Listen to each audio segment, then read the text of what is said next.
Okay. So the first thing I want to talk about is a basic position that I teach you in level 1 against a very sloppy bear hug or in a street fight situation, somebody coming to grab you. And the technique itself is familiar to anybody in Krav Maga who's done knees.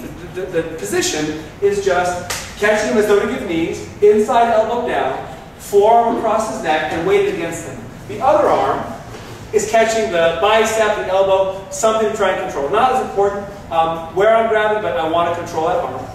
And if I'm going to call this the inside arm, then this is the inside leg. The inside leg is back. I don't want to be in this position because it's easier for him to grab. Again, this is our position for knees. What I want to work on now is the idea of him trying to close distance and grab me, or close distance to grab my legs. Maybe it's a sloppy kind of shoot or a sloppy takedown. Actually pretty common on the street, but I'm not going to assume right now that it's professional. This is level 1 and it's introduction. So I'm going to take that position for knees, and from here all I'm going to do is this. Brian is going to lean in on me a little bit to test my defense, so I feel like I'm stable. Inside elbow down, forearm against his neck or jawline, and in addition to leaning in a little bit, Brian is going to change height. So he drops down a little bit, I have to go down with him. He goes back up, I can come up. But anytime he drops down, I have to change level with him.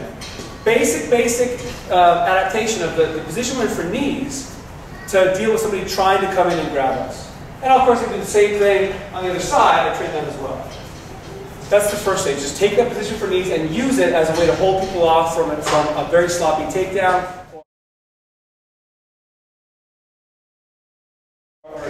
Now, next, what I'm going to do is this. I'm going to talk with my students about what I'll call spinning on the center line. I'm sure there are other names for it, but spinning on the center line. What I want to do is make sure my defense is firm enough that if Brian tries to come in at me, I can stop him, but I can't always assume that I'm strong enough or stable enough to stop everybody from just breaking down my position. So instead of trying to stop every time, when Brian comes in, I'm also going to spin on the center line. All I'm doing is imagine there's a center point, a pole between us that we're both attached to, and when he comes in, I step with my feet, and he goes off. The other word I like to use for this type of movement is called trading places, because what I'm not trying to do is move Brian around me. It's too hard for me to take Brian's body and move it around. If anything, I almost pull or let him into me, watch my back foot, I move my foot out of the way, and we just trade places. That's the idea. I want that position too. So I have been introducing this idea to my level 1 students a lot earlier. Later on in Krav Maga, of course, we deal with takedowns and sprawling, and that's all valuable. I'm not really taking it to the full extent of sprawling right now. At this stage, I'm just teaching them to use that position for knees as a way to hold people off, and also to spin on the center line.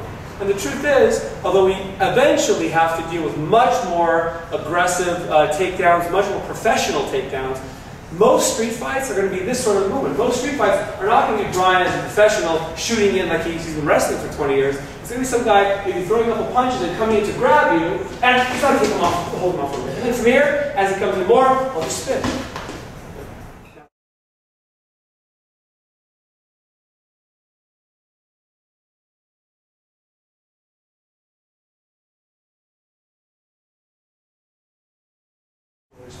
I'm going to take this idea of this position and I'm going to apply it a little bit to some dynamic fighting. Of course, it's choreographed, it's the beginning, it's an introduction, but it actually helps us to understand what you might do in a fight.